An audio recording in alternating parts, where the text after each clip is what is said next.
Hello everyone, welcome to another farming tutorial. Today I got a cheap and simple kelp farm. I already made a kelp farm and tutorial video that looked quite similar quite a while ago. Unfortunately, in the meantime, the design got broken, so I decided to remake it and improve it also a little bit. Considering the output of the farm with this size of 4,000 items per hour, the farm is really cheap. Of course, you can also make the farm larger or smaller. So this is not a size that is fixed, but I thought for a showcase video this is quite nice. So of course we use a flying machine to harvest the kelp plants, and of course flying machine is the cheapest way to do it. There's also designs where you would need one observer per kelp plant and one piston. Of course, if you have hundreds of those kelp plants, that's getting quite expensive very quick. So we just need one flying machine to harvest this whole tank, and over there's also a flying machine. Alright, I would say we start the farm. Here you can turn it on and off. And there's really nothing special about it. So we got flying machine, destroys the kelp plants, leaves one behind. The items float up, get into this water stream here, flushed in the middle of the farm, and then towards the storage. So in order to spread out the lag a little bit, once this flying machine arrives on this side, actually launches the other flying machine.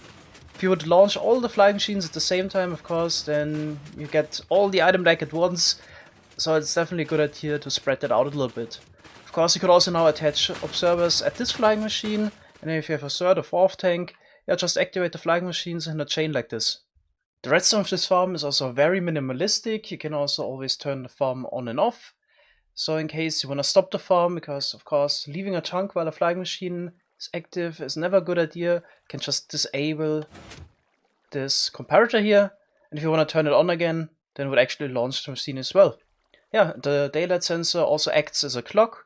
So in case you would AFK, then every 20 minutes it would activate the flying machines. Alright, so let's launch it again. Of course, I also need to explain why you want to build such a farm. It's mostly because of those kelp blocks, which are an excellent fuel source. Per kelp block you can smelt 20 items, and yeah, you might even use this as a building block. Might be exactly the block type you want for something. And there's also, of course, the dried kelp, which is a food source. It's not that great, but it's also an option. Let's talk about the dimensions of the farm. So the farm needs to be 7 blocks wide.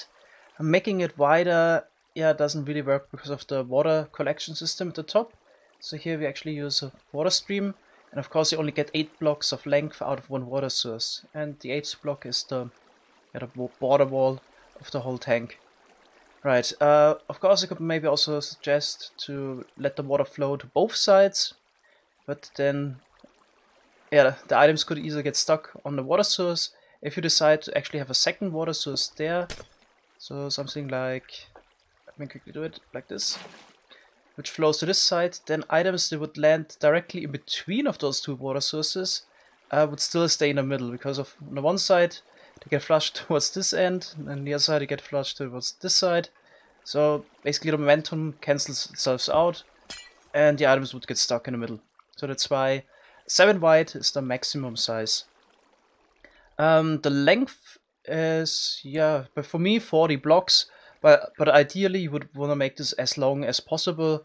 So if you have enough space, could also make this 200 blocks long if you stand in the middle of the farm. You also have to keep, of course, the random tick range in mind, but this is also a possibility, which of course is, yeah, more efficient, since you still only need a single flying machine for one tank. Right, then the height of the farm. So kelp on average grows about 1 stage every 8 minutes, since we activate the flying machines every 20 minutes, so it would grow 2.5 blocks on average. Of course, sometimes certain plants will grow a bit quicker, but yeah, I decided to make this, actually didn't even count, 1, 2, 3, 4, 5, 6, 7 blocks high, so that means you basically don't lose any efficiency because the plants get too large. Of course, it's also adjustable. You can also make this higher and harvest less frequently. If you kelp grows up to 25 blocks high, if you make it that high and only launch the machine every hour or so, yeah, then pretty much get the same efficiency. But you also have to keep in mind, certain kelp plants would only grow up to 2 or 3 blocks high and then stop. So it's random how high kelp would grow.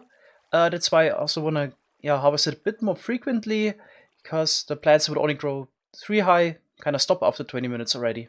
One advantage of making the water tank 25 blocks high would have been that you don't need the waterlogged signs.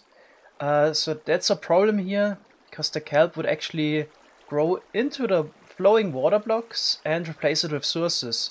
So this water stream system on top wouldn't be functional anymore if kelp grows into it. So that's why we just restrict the kelp growth with the layer of waterlogged signs below. So if you make this 25 blocks high, then at the 26th layer you could put your water stream and the kelp wouldn't grow into it. Oh yeah, there's one more thing I want to mention, and it's also the reason why I consider the kelp farms now a viable alternative, for example, to a charcoal farm. The lag got finally fixed in 1.14. Previously, kelp farms were super laggy. If you would send a flying machine through a kelp field like that, it was pretty much a slideshow, but now it's really super smooth with the light engine optimization in 1.14, so it's no problem at all. I could also quickly try to tick warp this just for 100 ticks. As you can see, I can run the game at 200 TPS. Because all the items cause quite a bit of lag, but you don't get this tremendous light update lag anymore. So it's really smooth now. Most of the lag also really comes from the items, so if the kelp hasn't grown as high yet, then I can also tick warp at 400 TPS. So the farm, itself is not a huge lag causer. It's definitely fine. Here you can also see the flying machine a bit clearer. So as I mentioned, the water tank 7 blocks wide. So that's why we have this nice 7 wide blade at both ends. Yeah, also it's pretty great that we're still within the push limit. I had to, of course, put those blocks in front of the observers to make everything waterproof. And also one more note, so we don't actually use this side here of the tank. The reason is if kelp plants would grow, they would also create water sources there, and then you would have water spilling out the side here, which is not a big deal. You could you could actually ignore it, but I think it looks a lot nicer if that doesn't happen, so that's why I kept this open. Alright, so now I'm gonna show you how you can build this farm. It's really simple. But for example, getting this water stream right here at the top requires a bit of an explanation, but it's all the simple stuff there. In terms of materials, it really depends how large you want to make the farm and how many units you want to build. For the toilet, I'm just gonna build one, so it's not obligatory to build the second tank here on the side as well. So that's just optional, but it's nice because you can use a single water stream for both of them. Okay, I prepared the materials that I need at least to build one flying machine, so you can see my inventory. It really depends how many signs and building blocks you need afterwards. Also want to get some of those blocks that don't attach to slime. Could also use leaves instead if you don't have glazed terracotta. And here also need at least one block on each side to stop the flying machines. Okay, so let's start over there. As I mentioned, the width of the farm is 7 blocks, so I need a 9 wide platform kinda. You want to start, and you can make it as long as you want. Of course, there's a random tick range, which is 128 blocks, approximately 128 blocks around the player. So I think the maximum length would be around 240 blocks if you stand in the middle of the farm. In terms of items per hour, maybe you should also mention that in case you want to achieve a certain number. So for one tank, I get about 2000 items per hour, and it's about 40 blocks long. So that means one slice, so 7 plants, yields about 50 items per hour. Okay, with that information, can adjust the size of your farm.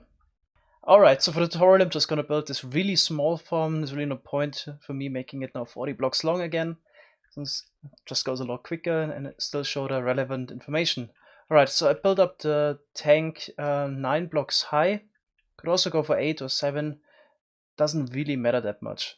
Can also make it taller, doesn't matter. Okay, now let's start placing down the water sources. So we're gonna actually we need to fill it up with water sources, so we can later waterlog the signs easily. So you can't really put signs into flowing water, because then they wouldn't get waterlogged automatically. And it would get quite annoying to waterlog hundreds of signs afterwards. But if we have a water source under the signs already, then there's actually also water spreading with waterlogged blocks, but only if there's already a water source below. So that's why we want this. You could either just place down some ice, so you could place down ice like this and break it with normal pickaxe, that's enough. Or also if you prefer the water buckets, of course, an option. So that's how you would do it. It's a bit tedious because I have to do this for every single layer, but you can also place all the ice at once and then break it. Should also work. There we go, just gonna leave 2 blocks of air at the top, which we just achieved now. Okay, now we need to get our layer of signs. This is a bit tedious, as I mentioned earlier. You can also just make the tank 26 blocks high, and you can get around this. But then you also have to build a lot more walls, so I think it's actually gonna even out in the end. Alright, then next we need the water stream on top. So everything is getting flushed over. Remove this. And then we need to waterlog the signs, of course, so as the items get stuck at this height. So from below you can waterlog the signs. So you need to hold down left shift as well, and space. So fill up one side completely, and now it's enough. Just get those. You can see there's also water spreading with the waterlogged blocks. Alright, and that's already it. As a next step, I'm gonna build the flying machines and the launching mechanism for both sides. So here we need to replace some of the blocks with glazed terracotta or leaves. Then here this side will be broken completely. And then here another blocks that don't stick to slime. Same on the other side.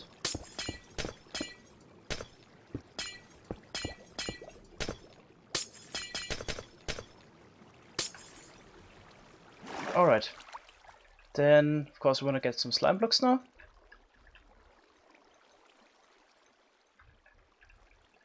And place down 5 right there. Actually, we also need this glass block. At least this side is already dry again. Okay, then next get a sticky piston. It points in here. Place down here an extra slime block. Sticky piston there. And connect it like this. Then get 2 glass blocks.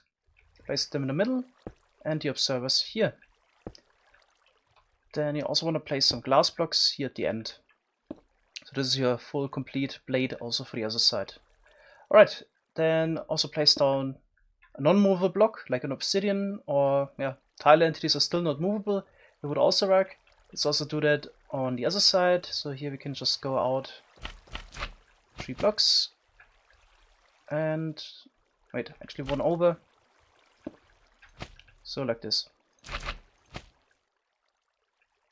Okay, then the launch mechanism, or the redstone for that, is quite simple. Gonna have a sticky piston, an observer in front. It powers the sticky piston here and it launches the machine. Then, you could, in case you never want to turn the farm off, you could just put the daylight sensor now on top of this sticky piston, but I definitely would recommend to add an off-on switch. So let's get some building blocks. And a comparator. Lever here on the side.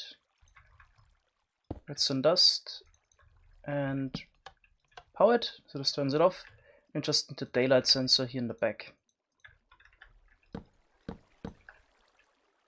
Yeah, okay, so if I flick this lever now, then the flying machine would launch and also already get stopped. Perfect, let's do that. Gonna place the kelp last, I would suggest. Okay, as you can see, now that the water source here also got removed, no water spilling anymore. So finally everything's dry. It's quite nice. Then we gotta basically do the same on this side as well. So we need a sticky piston. And an observer on top.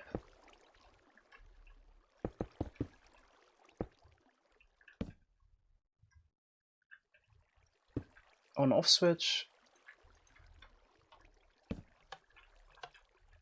And the daylight sensor, of course. Then, of course, let's put in the kelp.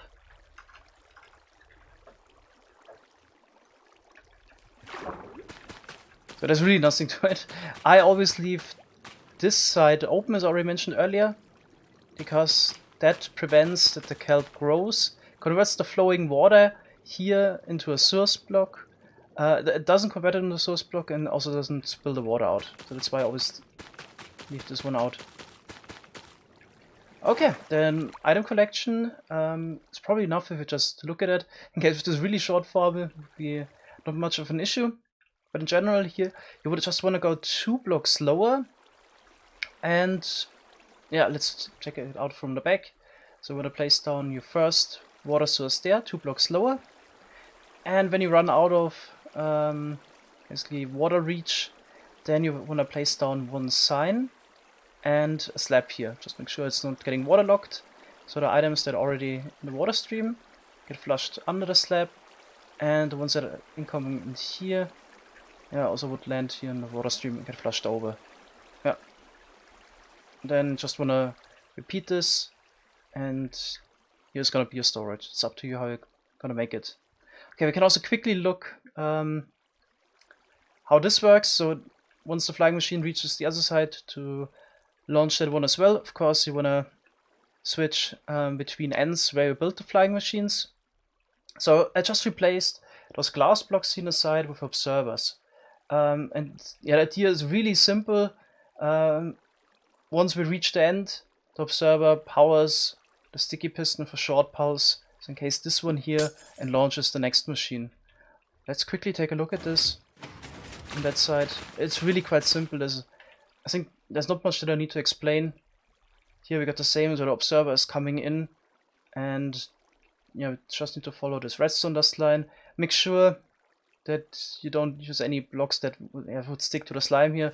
That's why I also put down a glaze cutter on top of the piston that would launch it. Okay, now it's coming. Machine gets launched. Okay, in case you're limited on space, yeah, you can also build this differently. Just want to get this redstone signal over there and yeah, activate the sticky piston that faces towards the flying direction. That's pretty much it. Yeah, here basically got the same redstone dust line, glazed terracotta on top, and launches it. Actually, if you, as I mentioned earlier, you could also use leaves instead. So you could actually also put down a leaf block and put the redstone dust on top. Okay, that's it. I'll probably build one of those kelp farms for my Skyblock series soon as well. I hope you found this tutorial useful. Thanks so much for watching. See you in the next video. Bye bye.